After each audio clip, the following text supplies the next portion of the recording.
Welcome to the Technology, Risk and Gambling podcast, produced by the Technology Addiction team at the Brain and Mind Centre at the University of Sydney. I'm Dr. Sally Gainsbury. I'm a professor of psychology. This season is titled Informed Decisions, Financial Behaviour in Persuasive Digital Environments. Across these conversations, I'm asking one central question. What does it actually take for people to form intentions about money and follow through on them when the digital environments that they're navigating are specifically designed to influence their behaviour? This season is supported by BetWell, a tool developed by our team at the Brain and Mind Centre, which enables people to bet with more insight, intention and clarity. BetWell is an example of the kind of intervention we'll be examining this season. It's designed to close the gap between what people intend to do and what they actually do. And you can find out more at betwell.org.au. In today's episode, I'm speaking with Chris Kohler, a finance journalist with a terrific history. He is an amazing content producer with over 750,000 followers on Instagram alone. He's also written a book, How They Get You, and he produces amazing short video content that really cuts to the heart of what people need to know about the companies that they're dealing with.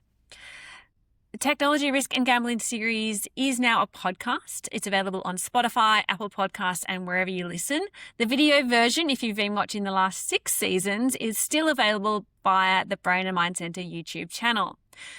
I am loving sharing this content with you, and if you could do me a huge favour, please leave a 5-star rating or a comment to let me know what you think. Please share the content if you love it, or even if you just like a little bit, because that is how I see people are listening and I can know to keep producing more content and attract great guests.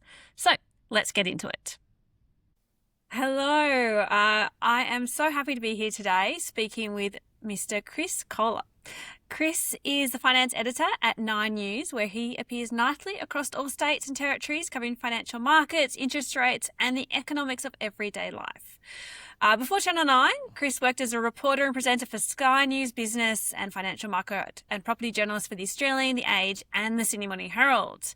Chris is the author of the amazing book, if you don't have it yet, How They Get You, Sneaky Everyday Economics and Smart Ways to Hold On to Your Money, published just last year. So I love this book, Chris. It really is so accessible, and you pull back the curtain on just these mechanics that when you see them, you can't unsee them, and how companies are trying to extract money from consumers, often in legal ways, but through loyalty schemes and gift cards. There's definitely a gambling chapter in here, which we're going to get into.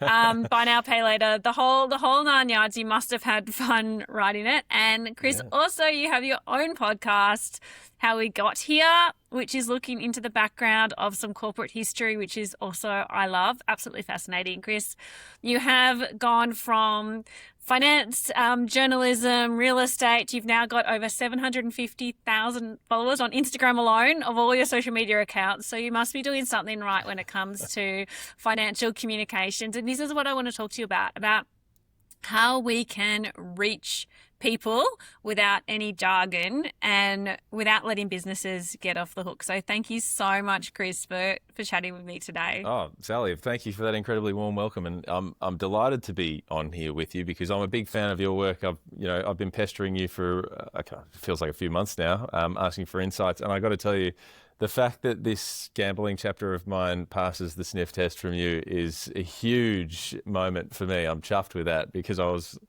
a little bit nervous. About that, so I'm glad that it's going okay. It's going great. And look, Chris, I've told you this, but I've got a confession that I started my research in the gambling field in messaging. So I did my honours research, my PhD in trying to come up with a way to update the warning messages. Back, I'll say when it was, in 2004, 2005, the electronic gaming machines, I think still have. They've got this sticker on the machine in New South Wales at least, and it says your chances of winning the jackpot are less than 1 in a million. They're actually substantially less than 1 in a million, but let's go with round numbers, sure. So I was thinking of this, saying, surely there is a more effective way to communicate with people and make them understand how to make these decisions. So here I am, research, theory, empirical evidence, studies, lots of consumer testing, trying to test different content, different. I actually was doing push notification back in 2004, before push notification was probably a term. We were putting messages on the screen of gaming machines. Anyway, so getting to the end of this, I'm publishing, and then seeing my husband actually showed me your Instagram account and your videos on gaming machines. And there's one that I love on lotteries, which just cuts through. And I always jumped out of my seat because you have done in 60 seconds what I had been trying to do for the last 10 years, which is like really communicate to people information in a way that is meaningful for them. So I just love your work, these short videos and the communications. And when, I want to get into what you're trying to achieve when you're making these videos. What is that cut through that you want to get? Oh, that's so nice of you to say, because I often feel like I'm ricocheting off the top of some of these topics because you have this wealth of understanding and research behind you. And I suspect that probably makes it harder, because every time you want to do a 60-second video, it probably comes out at 10 minutes because there's so many more things to talk about. And to answer your question about what I'm trying to do, really all I'm trying to do is simplify it down to the absolute core of the thing. It takes me a while, and I do a few versions of these scripts, and then I say, what else can I cut? What else can I cut? Because I found out over, quite a lot of, trial and error here that the sweet spot for these videos is probably anywhere between 40 and 55 seconds, and that just does not give you much. And you have to, in the video, you have to set it up. You have to, because people are coming in cold, they're swiping, they're not expecting to see you. So, they arrive on your video. You have to set up the environment. You have to set up the world that you're talking about, the topic. You have to talk about the thing that you want to talk about. And then as a sort of a way to help the information go down, you kind of have to hit them with a punchline or a joke or something that sort of lifts the mood. And you've got to get in and out within 45 seconds. So it really just means that you have to sit there for ages and just think about what is the one thing that somebody might be able to take away from it and then say to someone at the pub or send to their friend. That's the thing really that I've learned in its simplest sense, is that you can't strip enough back, like to kind of exist in this world of Instagram, YouTube Shorts, TikTok. I mean, it is a world of kind of little bite-sized chunks. And for me, if it's talking about lotteries, it's talking about the thing that people are probably expecting to hear about, which is the chances, the maths of it, and how they might have changed, which may not be the thing that they expect. These are the kinds of things that I end up asking you about, Sally, and going, okay, how do I make that into, 30 words, which I suppose is probably frustrating on your end, but that's it. That's kind of the whole thing. I mean, I think that's brilliant. And often I think as academics, and I often work with policy and government, and there's too much information. And this is definitely what's happening in the world we have. It's almost death by information. And when it comes to things like privacy policies and legal terms and conditions, it's actually a technique that you give people so much information, you feel like you cover any bases, and then they can make an informed choice. And that's what I think is really great. That one of the things you've actually said is that people are smart. The problem isn't their intelligence, it's how the information is presented to them. And certainly, these stickers on the side of machines that tell you your chances of winning is low, and people already know that, but it's not something that people are used for. It's how it's presented. So making it short and snappy, accessible, which was what I was trying to get through, and also the cutting through, having push notifications. So the way you say it to people, but also this idea that people can kind of tell if something's fair or unfair, or if it's hard to do or easy to do, but that's not the same as influencing their actions. So what do you think about that idea of, the simplest knowledge? How does it shape not just what they know, but what they do? I think you're right in that there is a lot of information. There's a lot of it exists to cover legal bases. If you're selling something, you have to have tons of terms and conditions to wade through and everything like that.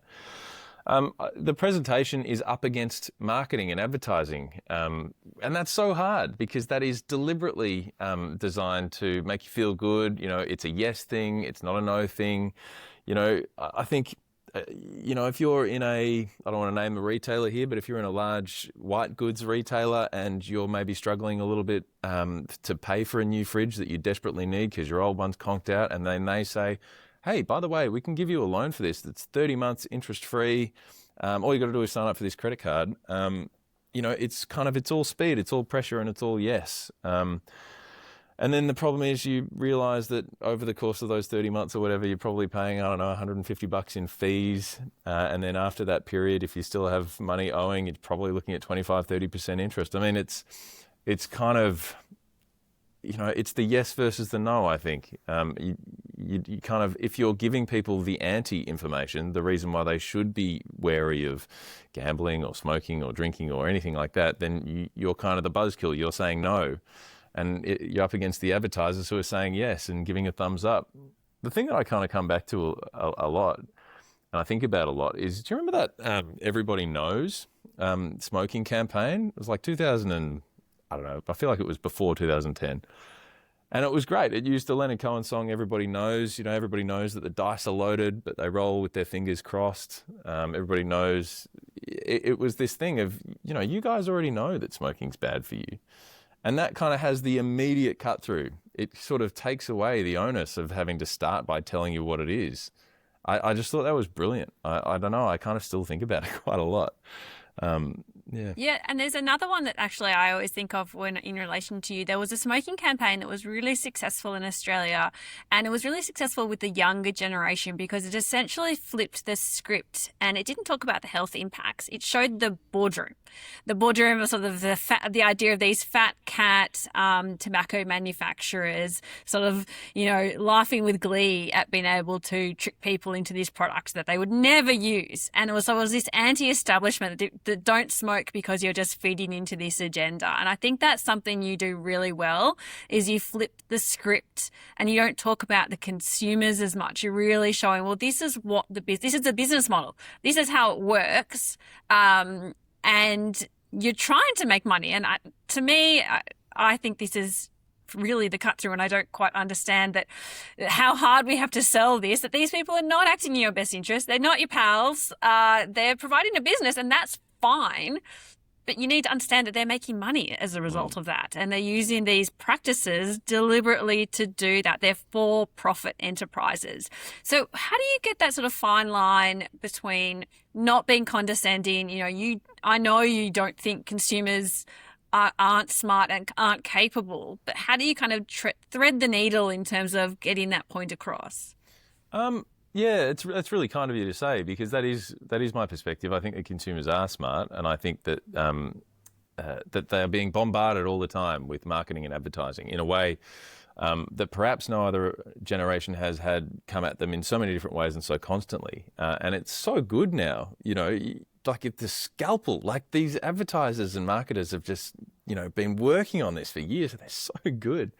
So I feel like what I can sometimes do on a good day is provide some form of counterbalance. So advertising over here, this is the message they want you to see. This is designed to make you feel good about the product. What's the counterbalance? Well, it's the idea that this is a business, it's a business model, and this is the message that they don't want you to see, which is what's happening in the boardroom. This is the why we're doing it, and this is the traps that we're designing, where we earn our money. And it's and to the question about it being condescending, I think that is definitely something you don't want to do, because people already have a pretty good sense of what's going on. I certainly don't think that anybody is unclear that for-profit businesses, including the ones we deal with every single day, they're looking for margin any way they can. The way I try to do it is I try to present it in a comedic sort of way, and I often find that presenting the executives in kind of a bumbling way can help. I think that it's nice to punch up a little bit and just say they're not that smart. These people are kind of boobs. They're just custodians of a system that has been created for them, trying not to stuff it up and trying to expand it where they can. And sometimes they go too far and they get a $100 million fine from the federal court. And isn't it funny to picture a way in which they kind of go, oh, geez, kind of shanked that one. Whoops. You know what I mean? Like, yeah, I think you do it really well. and you do have the sort of the consumer there actually calling them out often and going like, no, this doesn't make any sense. And what do you think you're doing getting away with this stuff? And I wonder if a little bit about your audience. And I imagine you've got quite a broad audience, and you've, I could again, podcast, news, Instagram, TikTok. I'm probably not on some of the social media channels you're on. So where do you feel like, are you reaching people who already know this information? Are you reaching people who need it in a timely manner? Who are you reaching, and who do you think you're not reaching? I think the core of the audience is people who already have a pretty good radar for this sort of stuff. The reason I say that is I see a lot of comments saying, yeah, and this, and people kind of agreeing with it and yes-anding it. And then the reason I think it gets a good spread is that those people then share it and send it to people. And that's social media wise. And then you end up with people who are kind of keen on a bit more of a deep dive. We talked before about how these are very, very short, 40, 50 second clips. I said when I released the book that it felt and still feels like these videos are kind of just a door into a much bigger room every time, whether it's gambling or whether it's supermarkets or banks or mortgage, whatever. There's always so much more to say, and that's why I wrote the book and decided that a chapter is a better way to do it. And what was incredibly satisfying and gratifying was that when I did the book tour and when I talked to people about it, a lot of them were coming up with the book and saying, this is so good because this is the thing that I had been trying to get my head around with how the supermarkets do their discounting. Or I got this book for my son who's too into sports betting and I didn't really know how to tell him about what was going on with it. That sort of is so nice because that was the concern. I mean, the initial concern, Sally, was going from serious, tie-on journalism to being a bit of an idiot in the videos. That was the first really scary thing. And then the second really scary thing was going from the short videos into something that's 60,000 words and printed and giving it to people and saying, okay, this is more. And every time there's vulnerability and there's a feeling of, oh my goodness, I'm really exposing myself here. But so far, the feedback has been warm and I've been really happy about that. Well, that's brilliant. I certainly do echo that. Look, Chris, it is no secret that your father, Alan Kohler, is well known as a financial journalist. I'm sure he loves your book. Sometimes I think you have a brother because in some of your shorts you have two of you, so I have to remind myself that Chris times two, but your father does appear. I was wondering, you obviously have grown up in this world of finance, and this series, the season 6 of this webinar series, we're looking at financial decision making and financial literacy. I imagine you were someone who, similar to me, actually grew up with my father's in stockbroking, so we talked about these sorts of things at the dinner table. I was wondering if you've noticed a generational difference in how people are responding to these sorts of mechanisms. I do think the mechanisms have changed over time. There's certainly more of them potentially, but how do you you try and communicate specifically to any generations, or do you notice any generational differences in trying to communicate this sort of content? Look, I think the generational differences do definitely exist. I mean, you sort of just look at the analytics that you get on a social media platform versus the analytics you get on, say, free-to-air TV or through print media. I mean, there are obviously different groups of people who are leaning in different directions. But that said, a lot of people think, and say to me, oh, well, you've got a social media following, that means you're speaking to young people. And the thing that I have noticed is that's not really true. I mean, my audience heads up to and includes 50-year-olds. My parents, including my dad, they're on their phone all the time. It's definitely it's a way of speaking to big groups of people, and it's not necessarily that I'm targeting one group or another. But yeah, I did grow up talking about it and listening to it. I mean, the thing that my dad did really well for somebody who is up to his neck in finance and economics information at all times is that he didn't kind of. It wasn't something that he kind of constantly hit you with when me and my sisters were kids. He was very much there when you wanted to come to him about it, which was really nice. And over time, and as I got older, I found myself asking him more and more questions, and that was a kind of a big pathway for me to kind of want to learn more and end up working in it as well. But I don't know. I think it'd be pretty hard pressed to say that that's my approach, because it's very much a megaphone outwards. But with my kids, I hope that that's what I'll be a bit like too. Yeah, and I think in some of the other episodes, I'm talking more specifically with guests around financial literacy and how to have those conversations at various different levels. But I do think one of the things you're doing is making it really accessible. And one of the things I'm saying across this season is that we can never be afraid to talk about money, financial practices, what goes well, what doesn't go well. Coming back to some of the commercial mechanisms that you're talking about, they definitely are very strong. And when you see them, they sometimes seem very obvious. One of the ones that I love is one of your videos on sports betting, where the sports betting executives are chatting to each other about, how to get more people in and using their products. And at one point, the glass door opens, the government walks in, kind of checks in, everything okay here, fellas? All right, then see you later, and heads back out again. And again, I was falling off my seat, probably shouldn't have been. But it does really highlight that these are legal products. And I have another guest on this season who talks about this fact that many of the dark nudges that are happening are not illegal. And these businesses are operating in a regulated environment. I mean, I don't want to put you on the spot in terms of government responses, but why do you think the regulatory response is so slow, and why should it be the responsibility of the consumers to have to sniff out these things?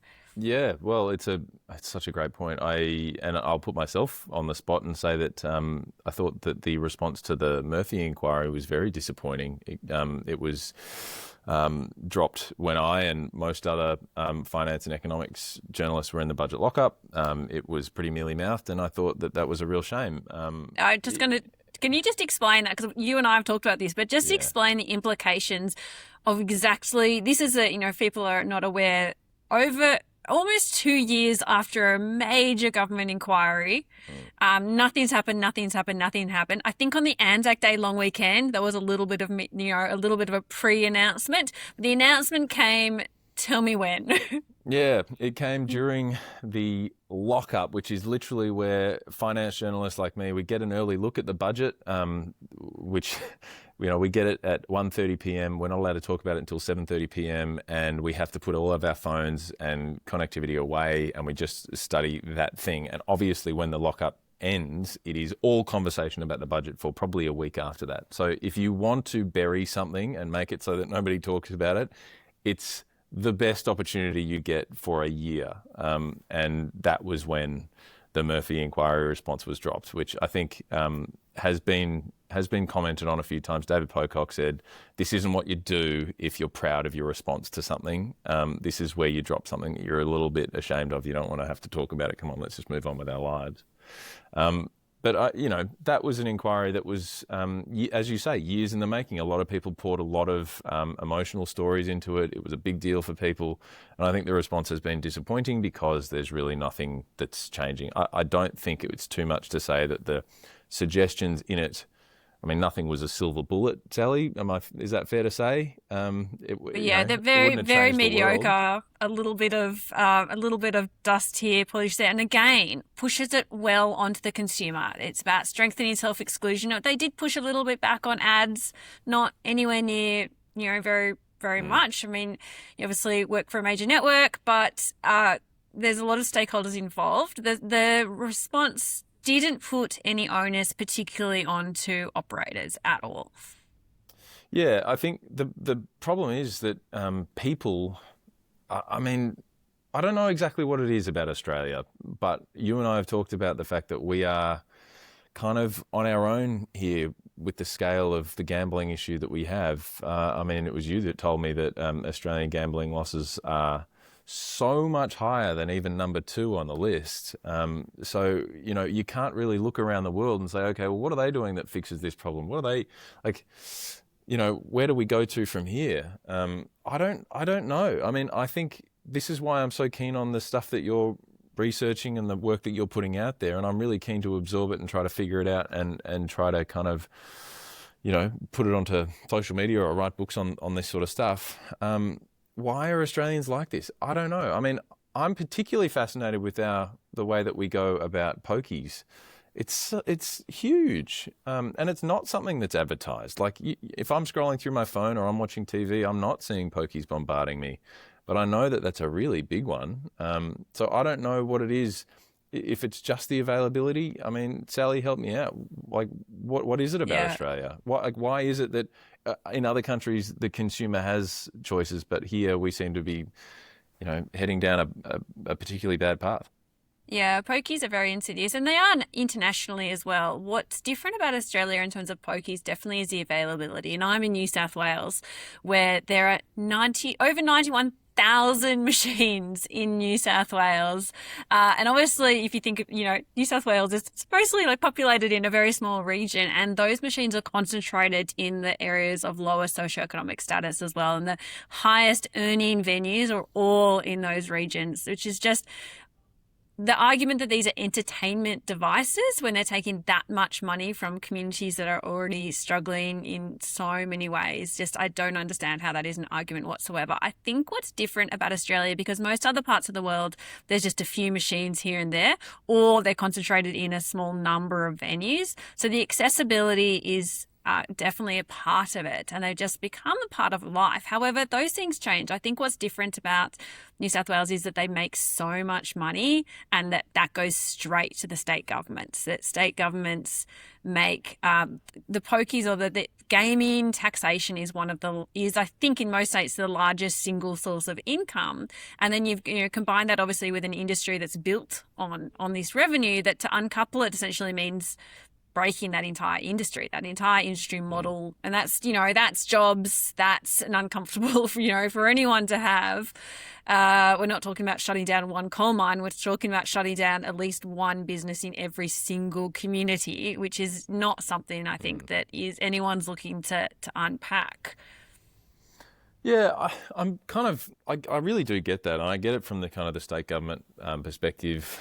I mean, I think from a user perspective, it's so easy because you just walk past them all the time. One of the things that I cover so much here is interest rates, things like major costs, cost of living, cost of petrol, the ongoing costs that we have to bear that we really don't have a choice but to deal with. And I'm just fascinated that the kind of the gambling one just sort of slips through, because it is. I mean, it's obviously addictive, but it's at its core, it's discretionary spend that normal households would be desperate to get their money out of this and back into the essentials, the kind of the bills. And it just goes to show how powerful it is, that it's not a lever that people can kind of easily pull and kind of pull that money out. And it's probably so obvious as to be a ridiculous thing to say, but this addictive quality of it, I mean, it kind of can't be overlooked when we talk about our messaging about it, or the way that we think about ads or content. I mean, you're talking to somebody who seems to compartmentalize it completely differently from, on the one hand, if I do a video on the cost of, taxes on petrol, they'll be right in there saying, this is ridiculous, we hate it, we've got to get our money back. But if you do another one on gambling, the same person might not have that response. It's fascinating to me.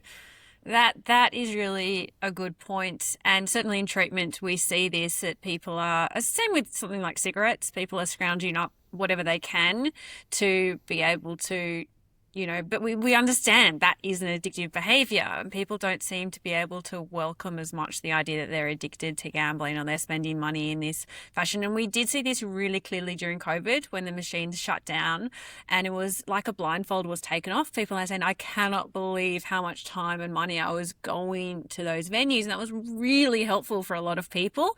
Unfortunately, we've seen since COVID, gambling and specifically EGM revenue has gone up every single quarter since the shutdowns, without fail, across the state. So you're right. I think it's not enough to say, consumers have to just vote with their feet and not go there.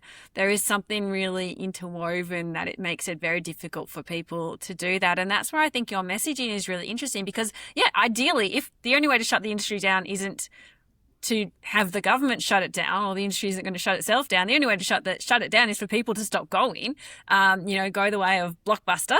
The business model doesn't work anymore. So this is where I love your platform, because you can say things in a way that, government can't say. I can't sort of publish from the University of Sydney necessarily. You can have these cut through and use some language that sometimes has hashtags on it when it has the transcripts. What makes your version, what would you say if you could make a government message, if you could say something on whether it's a billboard or get this TikTok in front of everyone, what do you think you would be trying to position things as? I would be trying to position these companies as not your friend, because that's all they're trying to do, whether it's social media or otherwise. I mean, sports betting companies are really good at tailoring their messaging to people, and kind of following sports fans into that conversation. And lottery companies are really good at being able to advertise their message as this is so much fun, like we're having a game and this is so good. How good is this? That would be the way that I would want to do it, is that I would just basically say, drop that curtain. This is a business. We're just trying to squeeze as much money out of you as possible using some pretty dark psychological tricks that we know about and you probably know about, but you may not be as aware that it's happening right here and right now. I mean, I think that's kind of the bottom line. That's really all you can do, is just keep on reminding people. I mean, this is a cold-blooded moneymaker right here. There's nothing warm and fuzzy. They're not your friend. That's kind of all I would be really doing. Yeah, I think that's but it's a difficult message to tell people who love this. And certainly, I mean, I grew up, this isn't a secret, my family's into horse racing. So I've seen people who, if I tried to tell them that message, and I do talk to my uncles and they still talk to me, thankfully, but they're not necessarily interested in hearing that. No, but I have fun. And again, we don't want to be condescending to people and tell them they're doing something that's not good to them. I think that's a more difficult conversation to have. Yeah, I think it is. Look, I think the sweet spot is where you can make fun. Like sometimes I make fun of a bank and the way that they structure their mortgage fees or whatever. And I've got friends who work at banks who will kind of like shift in their seat and chuckle and say, all right, you got me, well played. And that's the sweet spot. If you can say something that there's nuggets of truth in it and you can deliver it in a way that's got enough humor in it, where it's not too aggressive, it's not mean. I mean, that's the best kind of content to me to consume. And so that's the best kind of content that I like to make. And yeah, when you can have people, kind of just like sheepishly go, we go a bit hard, don't we? I mean, I've never really been a particularly adversarial type of journalist. I mean, you won't really find me chasing someone down the street with a microphone or badgering someone in an interview. There's so many different kinds of journalism. It's one of the most beautiful things about it. For me, it's been about, it's been about the nudge, the wink, the humor, and not necessarily kind of trying to make anybody feel bad about the decisions they're making.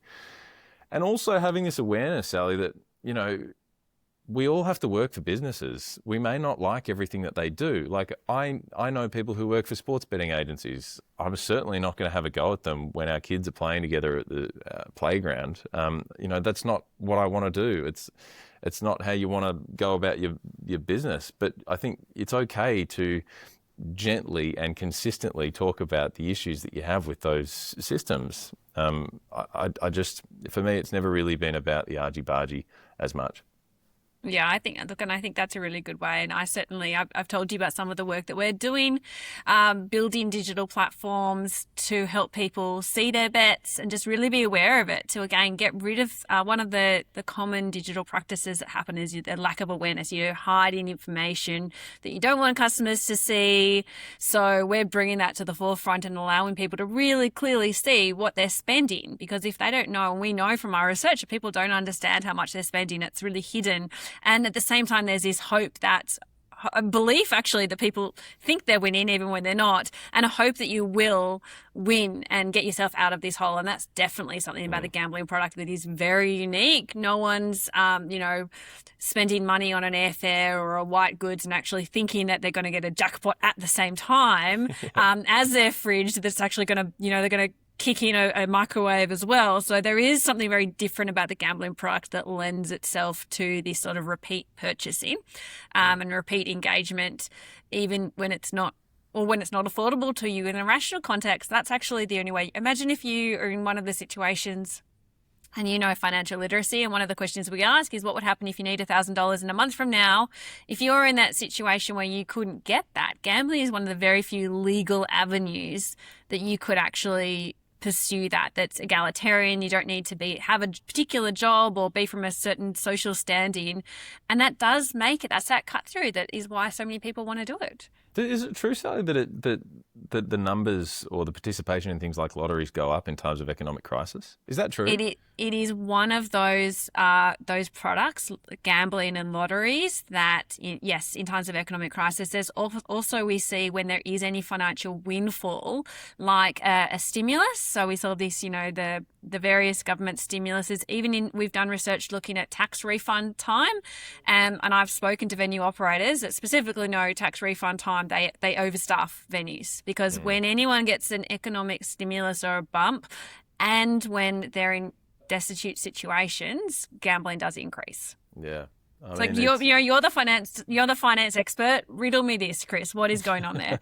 Well, yeah. I mean, it's the I think I can get more thing, and it's I don't know. It's distressing because, as discussed, interest rates going up, cost of living going up, the money to do things like take your family on a holiday or put a nice dinner on the table is dwindling for a lot of families. I mean, you only have to look at Food Bank and the number of I mean, how do you say this? They're not traditionally poor people who are now trying to go and get food from charitable services. It's often called the working poor population of our country, and a lot of other developed economies is increasing. I mean, it's distressing, and it's certainly unnerving to hear you talk about the participation in some of these damaging gambling systems that goes up. I'm glad that you're doing the research you're doing, put it that way. Well, thank you, Chris. And I think that is one of the issues, is that when people do gamble and engage in something that's sort of a risky and a fun, and definitely the way that it's provided and it's marketed, gambling's carefree and have a flutter and don't think about it. It's essentially a turn your brain off activity. And it took me a while to figure out how people could go into a loud venue. And I don't know if you've been in Japan, into pachinko parlors. It's sort of similar to poker machines. There's just so many things yelling at you and sights and blinking lights, and they're almost deafening. I'm thinking, how can someone turn it? But then it's almost like a wash. It does turn your brain off because there's so much going on. You can just be like, okay, I'll just look and bumble around in these things. That there is this gap between people actually wanting to understand and actually going, no, I just want to not think about this for a while, push some buttons, and it doesn't work when you walk away, obviously. But how do you get that message in that can cut through that desire to just blanket it all out? That's a good point. I've been to Tokyo once. I hadn't been to one of those parlors, but that sounds chaotic. It sounds extremely stressful, actually. But I mean, look, I think, to be honest, a lot of it's about when you're trying to talk to them about this stuff. I mean, if you try to talk to somebody about gambling while they're watching the footy, they might not be as receptive to it. But, if it's after dinner and they're sitting there and they're scrolling on their phone, maybe they're up for it. Because, I think the same person can want to turn their brain off and enjoy that at times, and the same person can be interested in how that system is using some psychology against them. There's a duality there. It's just about timing, I suspect, and you kind of have to really feed them when they're ready to receive that information, and then not even probably try when they're in that other headspace. Yeah, and I think it's great. You've got so many different types of content out there, making that accessible for people, which is really great. And I do think that really makes sense. That it's also not about telling people what not to do. It's about allowing them to make choices. And that's definitely what my work is about. It's about enabling people to make a decision. You want to bet? Go for your life. Just be aware of what it's costing you. Be aware of the fact. And in one of my in the product Betwell, it allows people to see, okay, you want to set how much your budget is for betting.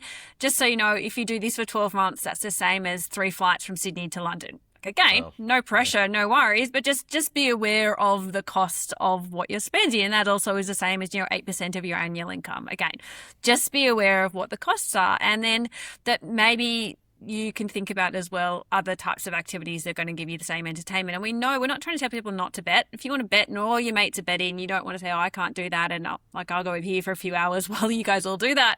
You can still be part of it, betting an amount that's affordable to you rather than necessarily kicking it up, because there are a lot of social pressures around gambling and betting. So we have to be mindful of people, not feeling pressured to do something that's going to totally change their life around. But I think these are kind of different steps and different awarenesses that you can have to think about what are the choices that you're actually making.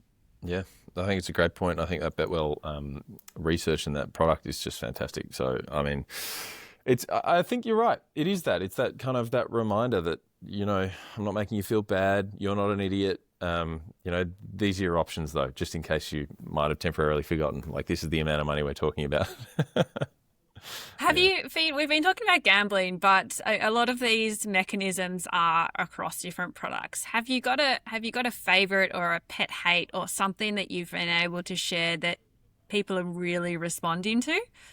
The two that I talk about the most, I think, in these, when I get asked a question like that, are probably loyalty points. I talk about loyalty points a lot because I think they're completely useless for 99% of people, and I think that they actually do more harm than good in a lot of ways. And then food delivery apps, I talk about them a lot because I think that they came here in a shiny and exciting and cheap way, and then they've just turned into absolute garbage over time, and they cost people a lot of money. They cost restaurants a lot of money. So they're the two that I think I probably talk about the most. They're two of the chapters I enjoyed writing in the book the most. I've done a lot of videos about them. I kind of can't help it. And yet still, like, we'll be at the supermarket, my family, and, we'll go to get to the checkout, and my wife will be like, I do have one. Like, should I just give it a swipe? I'm like, no, Suze, come on. And she's really smart. Like, she's way smarter than me. So it's one of those things of, like, it's really hard, I think, to silence that voice going, I'm already here. I've already got the thing. What harm does it do? I'll get a few points. It's something for nothing. And that's a really hard thing to try to get people to move away from, that something for nothing idea. I think actually, and that's what sustains gambling, this idea, but I could get something, don't know what it is, but there's a potential there that I could get something back. And I think at the end of the day, if you break it down, like, that's your core message for you. What makes you do a behavior? It's whether you look at it as a neurological, it's a dopamine rush. Dopamine is actually like the drug, the chemical that you get before you get the outcome. It's that anticipation. That's what drives behavior, is not what happened. It's the thought and the consideration in that tiny little moment of what could happen.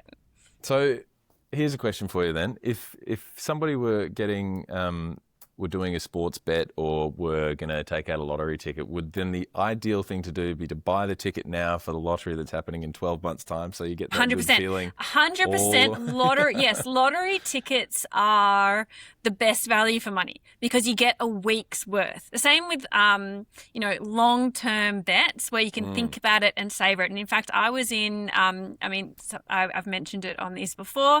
I had a Churchill Fellowship last year, so I was traveling internationally, and I was in Madrid for a weekend, and I saw this line. I was like, what's this a line for? Is it, like the Lego store or, Louis Vuitton store? It was a massive, I've never seen a line like this, to the fact that my daughter was with me. She was like, what is this line? And we snake it around, and this is no kidding line. I took a video of it for about 5 minutes. It was for the lottery office, which again, I had to actually ask someone, like, what is going on here? Because in Spain, in Madrid specifically, they have El Gordo, which is the fat one, and it's a Christmas tradition, and literally every single person buys a lottery ticket for this, and you buy it all year from July to Christmas. And I was there in November, and people were lining up for hours to get this lottery ticket. Wow. So they all sit around and watch it together. And like, for me, $10 for a lottery ticket, like that is your best value you're going to get out of any bet I've ever heard of. That's so good. El Gordo. El Gordo. I love that. I mean, I don't, but I like it. It's that's funny. But that's Yeah, where you get it. And they've actually yeah. done, I was at this conference in Las Vegas last week, and one of the great things about going to conferences, you get to hear the students, the up and coming researchers who are doing really exciting things. And there was research showing that when they asked, so the researcher had done research with undergraduate students and college age students and found some people were picking winners and putting money on them. Some people were picking winners and not putting money on them. And it's the same level of excitement came from whether you actually had wagered money or if you just picked the winner and you were watching it. That's such a And huge again, thing. that's that anticipation. That's the Yeah. dopamine. I mean, that's a massive thing to have research on. That sort of changes the way you look at these things, kind of fundamentally, I guess. I mean, it sort of. I mean, I wonder if there'd ever be a pivot into people understanding that about themselves, that what I'm buying here is not a $100 million ticket, but it's the feeling that I'm getting that it maybe happens. And then maybe you're not telling them not to do it, but you're just saying, don't buy one every week, buy one for that lottery that's coming up in 6 months. I mean, that's such an interesting piece of information about how it works in our own brains. That's why I love reading stuff like this and hearing from you. Look, there's so much good stuff out there. I feel like I knew it was going to happen. We're running out of time and we've gone definitely way off topic, Chris. But that is all good. Look, I've asked you a lot of questions, and I am really keen to hear, the feedback. And I love that you've been able to be on these tours of people. Like, have you got any, maybe, I don't know, good news stories for us in the field listening, going, what are we gonna do about this? Have you had anyone tell you what's changed as a result of some of your content for them? There have been some really nice people who have sort of said that this has gotten them interested from a point of not being interested, and this is how that they now read a couple of those books, or they follow a couple of YouTube channels that they didn't before. I mean, I'm not expecting big things. I'm just hoping that it lands for people in a way that is helpful, in any way. I mean, the people who say that they send them to their kids, or, a lot of people say that they read my book and then they gave it to their 14-year-old and their 14-year-old read it. And that is just so nice when that happens. I think that's all I can really hope for. I mean, I'm certainly not... I'm not trying to be, I don't see myself as an educator. I see myself as a journalist and somebody who's trying to take information that's happening and sort of talk about it in as many different ways as we can. And so that's kind of, that continues to be the goal, is to just try to connect with different audiences. And this idea that it's kind of creating a benefit, I mean, what could be better? I'm so thrilled if that is indeed the case for some of the people in the audience. Well, that is brilliant. And apart from obviously your brilliant book, How They Get You, can you tell me any other books or resources? It doesn't have to be on the gambling topic. Anything that and obviously there's your podcast as well, which is great. But what would you recommend to someone who wants to get a little bit deeper on this idea of maybe how you communicate and how you've honed your craft? Aside from the Mighty Nine News, which I appear on five nights a week, Sally, look, I think plugging the family connection. My dad wrote a really great quarterly essay about housing affordability and sort of how we got there. It's called The Great Divide, and it got republished in its own sort of standalone book format. I love that. I obviously love him as a guy, but I love that piece of work as well. And then. I'm having him on my podcast in a few weeks to talk about housing. I mean, the thing I'm kind of reading, because I've got this podcast now about historical business stories that are kind of wacky, I'm basically just reading weird histories of businesses all the time now. Like, I'm reading the story of Tupperware and how Brownie Wise invented the kind of the at-home sales technique and the sort of the weird, crazy world of that. So that's the stuff that I'm reading at the moment in my spare time. But So maybe that's not a great example. So anyone that is at a how-to of throwing Tupperware parties, we'll stay clear of you and Sue's for a while then. If that's... Yes, exactly. I'll send the kids out to start supporting themselves. No, that's really useful. Is there any resourcing or anyone else you're listening to or following that you'd give a shout out to?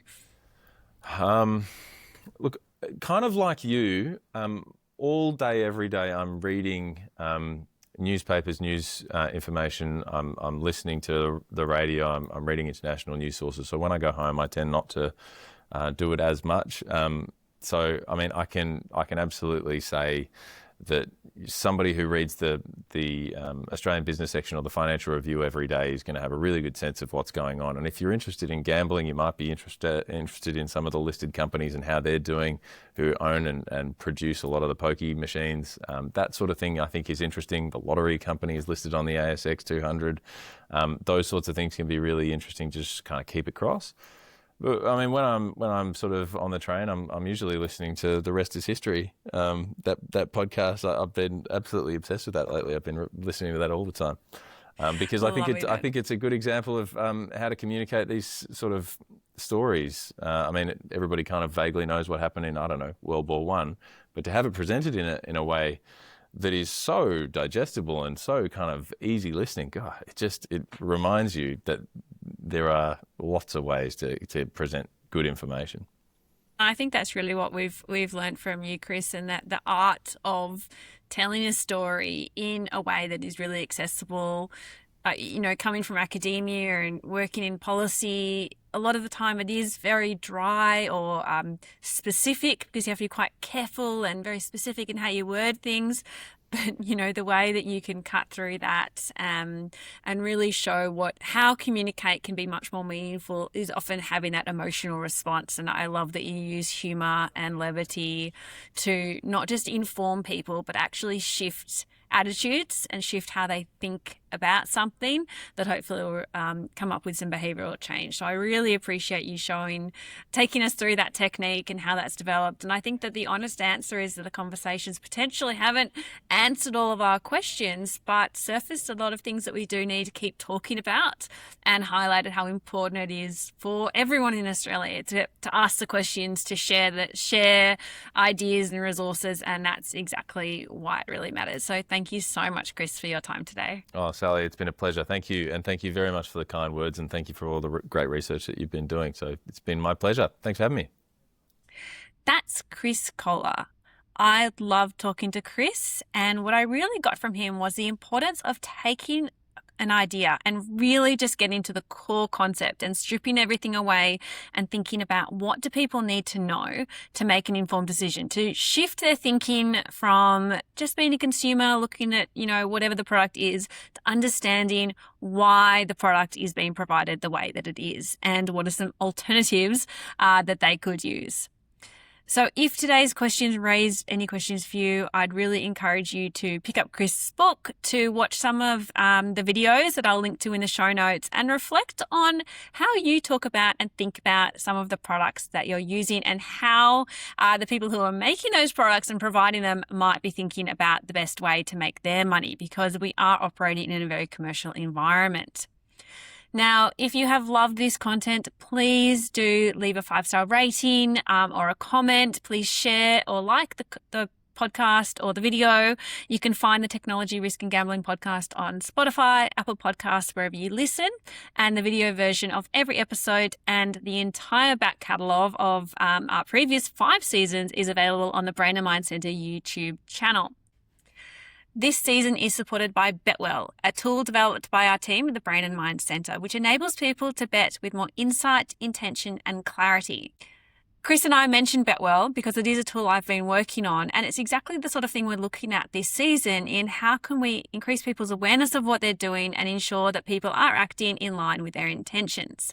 You can find out more at betwell.org.au. So I also want to acknowledge, of course, that this episode was recorded on the lands of the Gadigal people of the Eora Nation. I do recognise and pay respects to the elders in the community, past, present and emerging on these lands and the lands on which you are listening. For thousands of years, they have been sharing and exchanging knowledge across innumerable generations for the benefit of all. This podcast is produced by the Technology Addiction team at the Brain and Mind Centre at the University of Sydney, and I have huge thanks to the production support from Eunice Wing and Fergus Lyons. I'm Sally Gainsbury. Thanks for listening.